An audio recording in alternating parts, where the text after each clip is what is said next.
inside of home 3.5 tons of garbage, or so-called garbage, a month into our backyard, and transform this at this 42 tons of organic waste into 3 tons of processed meat, 3 tons of food a year. And I mean by this that we have really hard work in front of us. And I hope in the next 10 minutes I will be with a better English to not make you sleep after this lunch that I hope you have enjoyed. So I have this challenge to talk about the challenge of sustainability. And when I started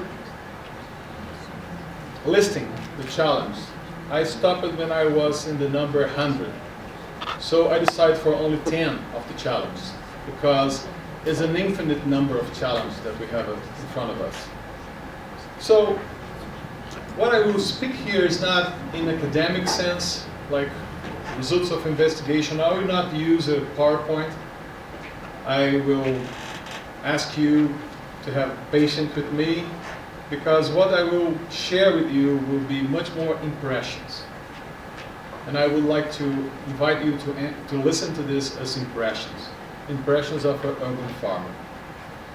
So I will list 10 challenges that I understand are in front of us. The first is the semantic challenge. And as Dr. Peter was speaking about, the first challenge is, what do you mean when you say sustainability? In my perspective, and working with plants and animals every day, nature is sustainable. It's not something that we can provoke or manage. Earth's natural setup is sustainability. We have only one source of energy, not considering the inside of the earth source of energy, that is sun.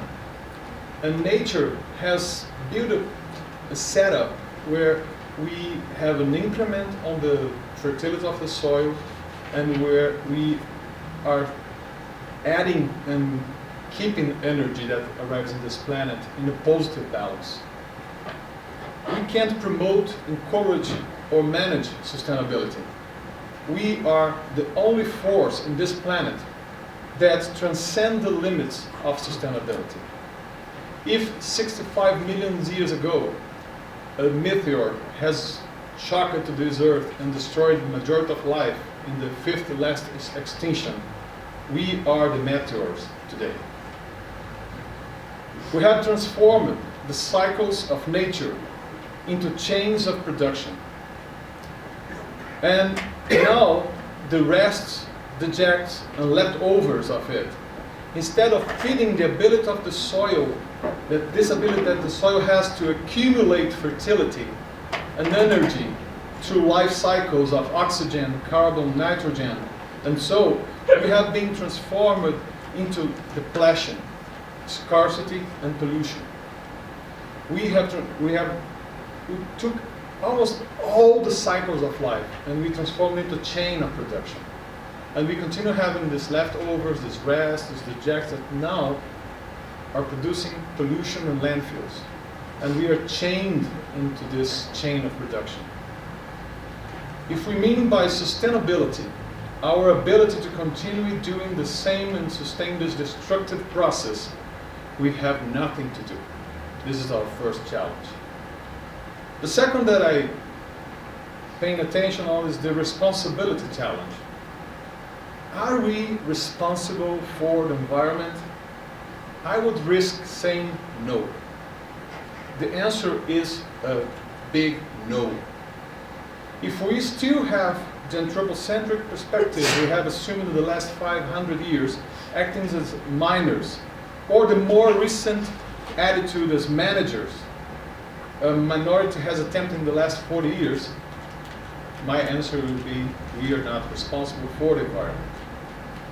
Responsibility is not rule over, but is to remember that we have the ability to respond. This is the etymological meaning of the word. Responsibility is the ability to give a response. This is the meaning of this word. In this sense, all members of creation have a responsibility, an ability to respond.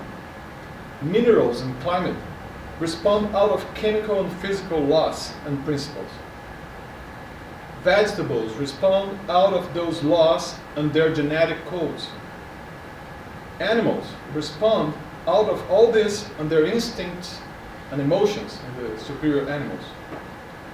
And human beings are supposed to answer out of the chemical and physical laws, out of our genetic code, our instincts and emotions. But above all, we are the carriers of conscience, the carriers of awareness, self-conscience, conscience of the other.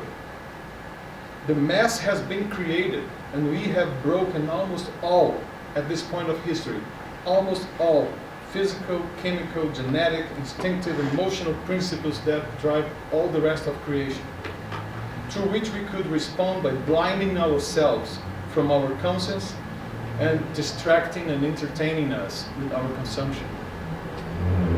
In this sense, we and the rest can't be responsible for nothing, but co-responsible to something bigger than us. This is my perspective. A third challenge is the solutions challenge. Almost everybody believes that we have an environmental problem that demands a solution. When you have a problem, obviously you have a solution.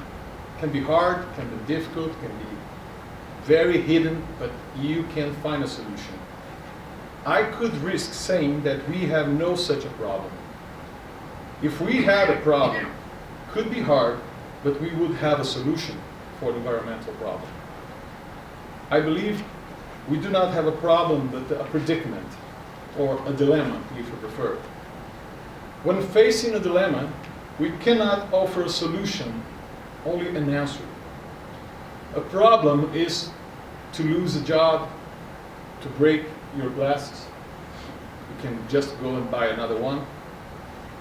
To break a leg, to fix a door. A dilemma is when you lose a son, when you have a terminal disease, when you're raped or tortured. There's no solution for such things. There's no solution. You only can answer to them. The quality of the answer will define the outcomes of it. When a person is tortured, the answer can be suicide. It's an answer, and in my opinion, a legitimate answer. Maybe not the best answer. Others will transform this into a political thought. They will try to make a change in the world. Some have been in prison for 20 years. Some will kill themselves. Some will be presidents of South Africa, for example, is an answer. There's another challenge, from my perspective. This is the inclusion challenge. And my question is, what would happen to this planet if we decide to include the 80% of the Brazilian population into the pattern of consumption of the most affluent 20% ones? How many planets will we need? Or what would happen if the entire population of India would include in their lives the same amount of cars per family as there is in Germany? How much air would be left for us to breathe? What if all houses become empty because everybody will be a full-time job? What if we offer to our children the entertainment that belongs to the rich? What if everybody starts crossing the globe in search of the next exotic adventure? Is this inclusion challenge really what we mean by it?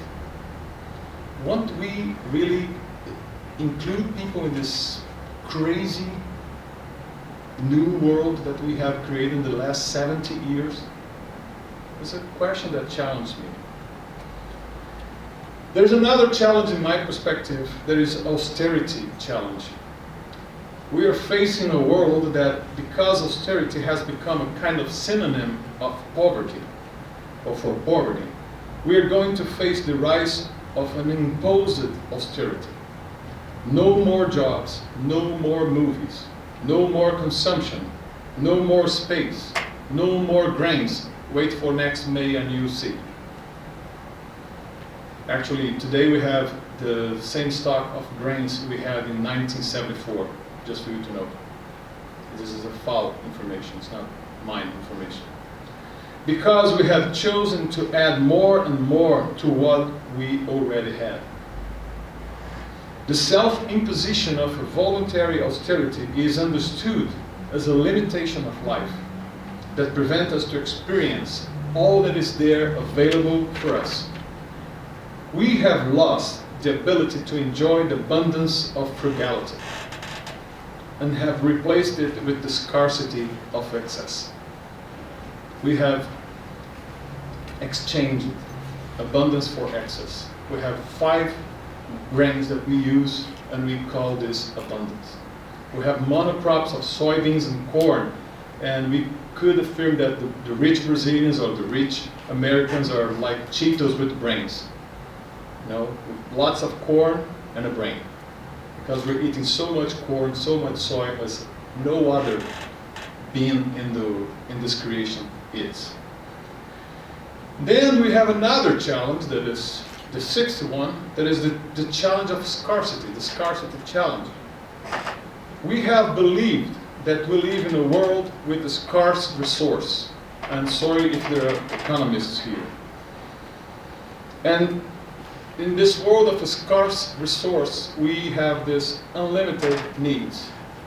And we have created the economy to understand this, proposing as the only and one mediator to access to this scarce resource, the enormous amounts of money that we can create through our financial gains. Today, the more a person has, the less satisfied he or she becomes. Tell me one little thing, immaterial or material, and I can show you a scarcity and a commodity being created for you. From cars to education, from grains to air, from work to family life, from leisure to meaning in life. Not all these things can be easily bought with money. Some of them can, some others not. Then we have the religious challenge. The present religion, we have a global religion today, and this religion has a mantra and a sacred cow, and this is called growth. We have been phagocytized. Can I use this, Peter? Phagocytized? Like an amoeba? Not sure, sorry. Okay, this is the word exists in biology. By the economy of growth. We have been swallowed by, the economy of growth. How? We have been convinced that when there is growth, we have happiness. The more growth, more happy we are. If the country is not growing, we're not happy. We must force our growth. This leads to a fact that when there is no growth, as presently in Spain and other countries in Europe, we have despair. And my friends, despair is the old key of religious control of minds.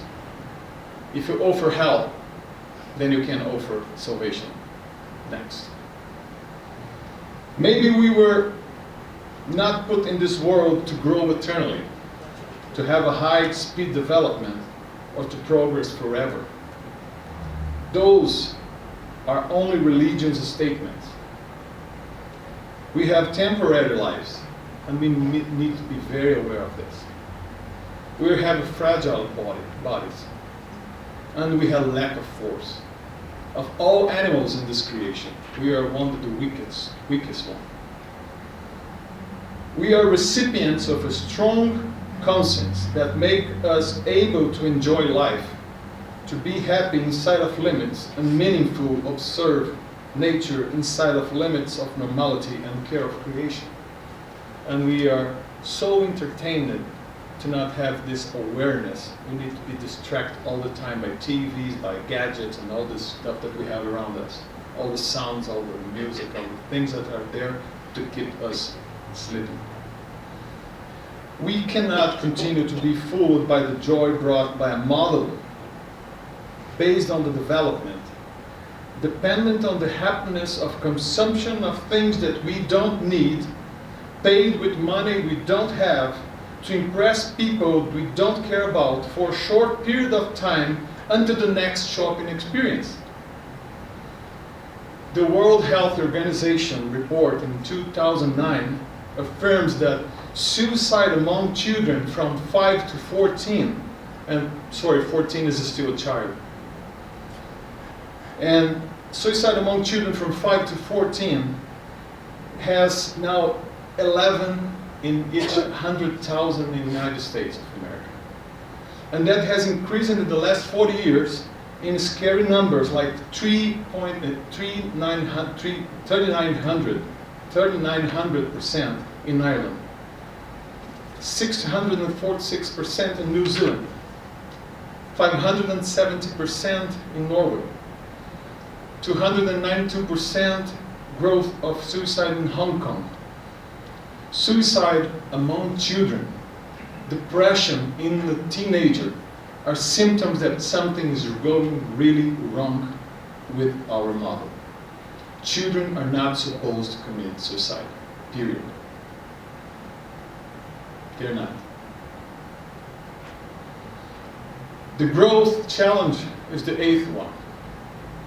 We can affirm, I can affirm, growth has ended and will not come back. The bioproductive space on Earth is 2 billion hectares, and the present average need of our people, the humanity, is around 1 hectare per person, which take us to need 2.5 planets already.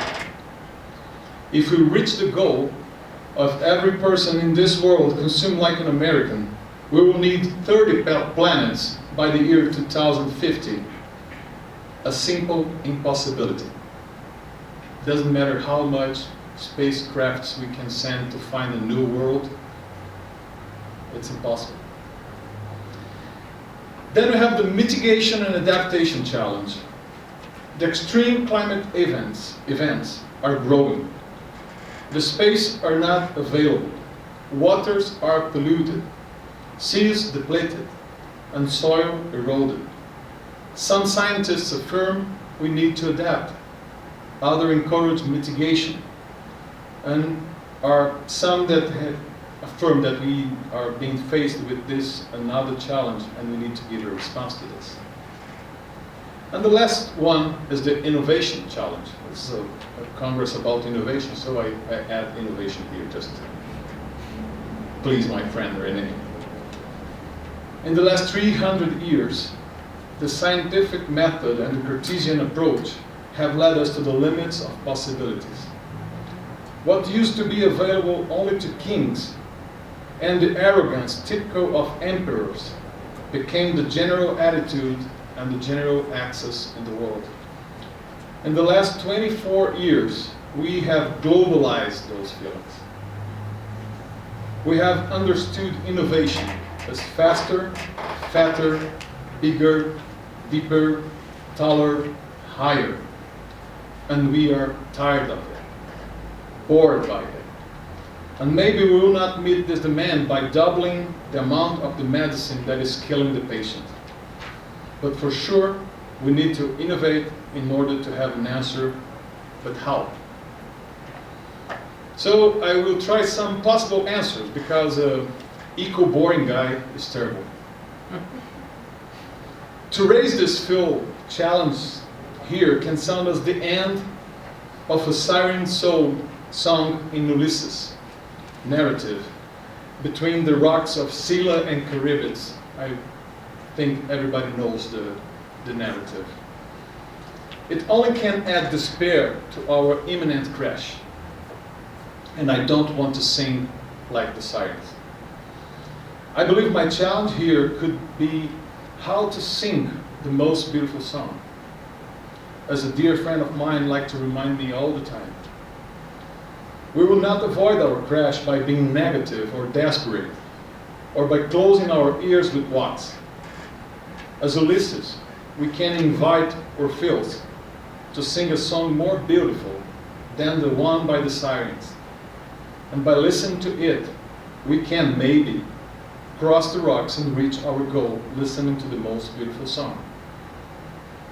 And my recommendation to the youngest here is try to sing the most beautiful song all the time. Try to be positive. Try to do something that's beautiful, naive, full, and at your backyard. Maybe you can find it. I said we have no solutions. I said we have no problems. But I said we have a predicament, a dilemma. So, because we have no problems, that we can try, the maximum I can try here is to give some answers, not solutions. So what would be the semantic answer? A possibility can emerge if we gave up of trying to sustain our terrible lifestyle, or even to sustain the planet, and instead we just let its process to happen. The planet knows how. We can rediscover that there is nothing we can do to promote sustainability, and let the earth and creation to lead us as our mentors, measure, and inspiration. As we emulate more the nature, maybe we can find another way. The more we observe. In my tradition, there are two words, avad and shamar. That's two Jewish words. That means observe and take care. Observe is like observe the law, or follow, know by heart. Shamar means care. Take care. Let it go. I stay with this. I'm a very traditional guy. We can rediscover that there is nothing we can do to promote sustainability. And this has been proposed by Wes Jackson at Land Institute in Kansas, if you want to go after this information and look what the guys are saying there for 40 years now. This can be reached by assuming the learner attitude of observation, instead of the traditional Baconian, investigative, inquisitorial, modern observation of nature. I don't know how to quote Francis Bacon's declaration in Inquiry. He wrote in 1620, and he said we need to use all the arms and instruments the Inquisition guys use to extract from Mother Nature all her secrets until we possess all them. I don't know how to quote this in English, so you can find it on Google. The responsibility answer could be to be responsible not for, but to. To be responsible to the other members of community of life, understanding what means community. A lot of people speak about community, but very few remember what this means. Community comes from the Latin word co and munis. Co is together. Munis is from where we have this immunis, that was the person in the Roman Empire that was not under the obligation of military service. Before we have immunization or diplomatic immunity. Co-munis is to be together under the same sort of obligations. This is community. And we are in a world where community makes sense, or have made sense. So, to access community, we need to give up of our rights. We live in a world of rights. And we need to assume our common obligation as members of the community of life. And assuming our task as complementary to the other creatures' tasks that I described before. The minerals, the vegetables, the animals, and we, and our fellow brothers and sisters. Be responsible by the recovering of awareness of ourselves, awareness of the other, and awareness of a bigger reality than us. Once we live in a dismembered world, and I believe everybody will really believe that we live in a dismembered world. Violence, riots, famine, wars have destroyed us. We are the most intense geological force on Earth today. And it's good, once we are in a dismembered world, that we could try to remember. Remember our role as part of creation, starting a humble dialogue between the discoveries of modernity that I know that everybody here celebrates, with the ancient wisdom of original populations in the world, and the dialogue with the spirituality too, all forms of the spirituality. Once living in a dismembered world, try to remember our role. And what would be the solutions answer? We have acted as miners. Mostly during the Industrial Revolution, we have acted as miners. We understand Earth as a source of resource, an infinite source of things that we can mine as much as we want. And we have developed the expertise of mining. In the last 40 years, we have discovered that maybe we could be managers, trying to give to the next generations the opportunity to have their needs I forgot the word. Have their needs fulfilled. Fulfilled, yes, sorry. But those attitudes as miners or managers, both are very anthropocentric. But maybe we can act differently. And I welcome all you from outside of Brazil, because maybe you know samba. Do you know samba? How many of you have listened to samba, very good samba? I'm from Rio de Janeiro originally.